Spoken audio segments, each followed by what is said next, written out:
Welcome to Politicos media. నేను మీ రాణి Naidu. Present అయితే మనం సర్ప్ కార్యాలయం దగ్గర అయితే ఉన్నాము.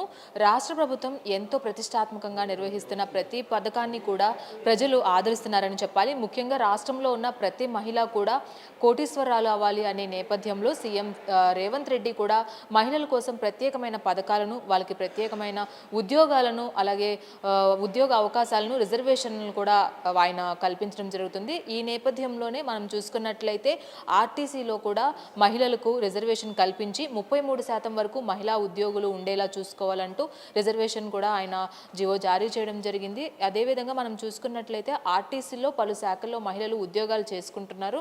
అటు కండక్టర్లు కావచ్చు, వివిధ శాఖల్లో కావచ్చు, ఆర్ఎంలుగా అయితే ప్రజెంట్ మహిళలు కొనసాగుతున్నారని చెప్పచ్చు. అయితే ఈ నేపథ్యంలో డ్రైవర్లకి కూడా వేకెన్సీ కల్పిస్తూ వాళ్ళు కూడా అందులో అవకాశాన్ని కల్పిస్తూ కూడా రాష్ట్ర ప్రభుత్వం నిర్ణయం తీసుకుంది. మొత్తంగా చూసుకున్నట్లయితే 15,000 డ్రైవర్ పోస్టులు ఉండగా 33% రిజర్వేషన్ కల్పించిన తర్వాత అందులో చూసుకున్నట్లయితే మనము 5,000 ఉద్యోగాలనైతే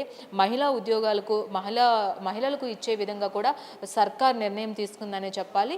5,000 ఉద్యోగాలు భర్తీకి నిర్ణయించిన ప్రభుత్వం అటు ప్రకటించినప్పటికీ కూడా మహిళలు ఎవరు కూడా ఈ హెవీ వెహికల్స్ అనేవి డ్రైవింగ్ చేసే నేపథ్యంలో కాస్త బెరుకుగా ఉండడం వలన ఎవరు కూడా ముందుకు రావడం లేదు. ఎందుకంటే డ్రైవింగ్ లైసెన్స్ లేకపోవడం కావచ్చు, డ్రైవింగ్ మీద ఎక్స్పీరియన్స్ లేకపోవడం కావచ్చు, అందులోకి బస్ డ్రైవింగ్ అంటే ముఖ్యంగా మనం చెప్పుకున్నట్లయితే హెవీ వెహికల్స్ డ్రైవింగ్ అనేది చాలా కీలకంగా మారే నేపథ్యంలో ఇవన్నిటి దృష్ట్యా మహిళలు కూడా ముందుకు రావట్లేదనే చెప్పాలి. టోటల్గా చూసుకున్నట్లయితే మహిళలు కూడా ఉద్యోగ అవకాశాలు కనిపించినప్పటికీ కూడా ఈ కారణాలు చెప్తూ కూడా వాళ్ళు వెనకడుగు వేస్తున్న నేపథ్యంలో ప్రభుత్వం ఈ విషయాలపైన కూడా వాళ్ళు ఫోకస్ పెట్టడం జరిగింది. తర్వాత ఏదైతే ఉందో గ్రామీణ పేదరిక నిర్మూలన సంస్థ కార్యాలయం వారు వీరందరూ కూడా సమీక్ష నిర్వహించి ఒక నిర్ణయానికి అయితే వచ్చారు.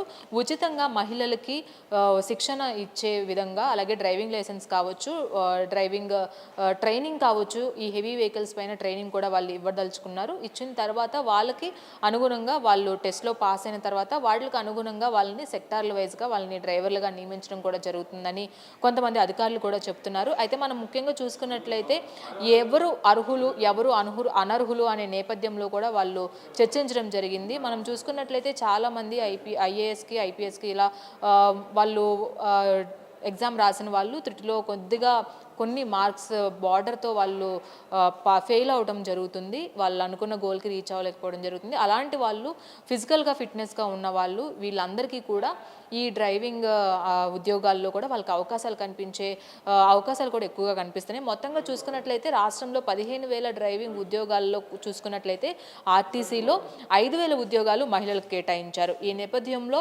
గ్రామీణ పేదరిక నిర్మూలన సంస్థ సర్ప్ ఏదైతే ఉందో అది కూడా మెవో సంస్థతో ఒప్పందం కూడా కుదుర్చుకుంది. ఈ మేరకు వీరిద్దరూ ఒప్పందం కుదుర్చుకున్న తర్వాత వాళ్ళకి ట్రైనింగ్ ఇవ్వడము, అలాగే వాళ్ళకి కొన్ని టెస్టులు పెట్టడము, కొన్ని ఎగ్జామ్స్ పెట్టడము, వీటన్నిటిని క్యాలిక్యులేట్ చేసుకొని మహిళలకైతే ఎవరైతే అర్హులుగా భావిస్తారో వాళ్ళకైతే వీళ్ళు ఇక్కడ ఉద్యోగ అవకాశాలు కనిపించే అవకాశం ఎక్కువగా కనిపిస్తుంది. మొత్తంగా చూసుకున్నట్లయితే రాష్ట్రంలో మహిళలందరూ కూడా ధైర్యంగా ఉండాలి, కుటుంబానికి ఆర్థికాభివృద్ధి చేయాలి, అలాగే వాళ్ళు కోటీశ్వరులు అవ్వాలి అన్న నేపథ్యంలో రేవంత్ సర్కార్ తీసుకున్న నిర్ణయం నిజంగా హర్షించదగ్గిందనే చెప్పొచ్చు. అదేవిధంగా ఇప్పుడు ఉన్న కాంపిటీషన్ వరల్డ్లో మహిళలు ఏమాత్రం తీసిపోరు. వాళ్ళు కూడా ప్రతి రంగంలో కూడా ముందుకు దూసుకుని వెళ్తున్నారు. అటు అంతరిక్షం వైపు కూడా దూసుకు వెళ్ళిపోతున్న మహిళలు ఏ విధంగా కూడా వాళ్ళు తక్కువ కాదు అని మరోసారి నిరూపించేలాగా ప్రభుత్వం నిర్ణయించుకుంది. ఇది మొత్తంగా ఈరోజు స్పెషల్ స్టోరీ. వీడియో జర్నలిస్ట్ నందుతో Rani, politicos, Hyderabad. Please subscribe to the channel and download the Politicos app from the links in the description.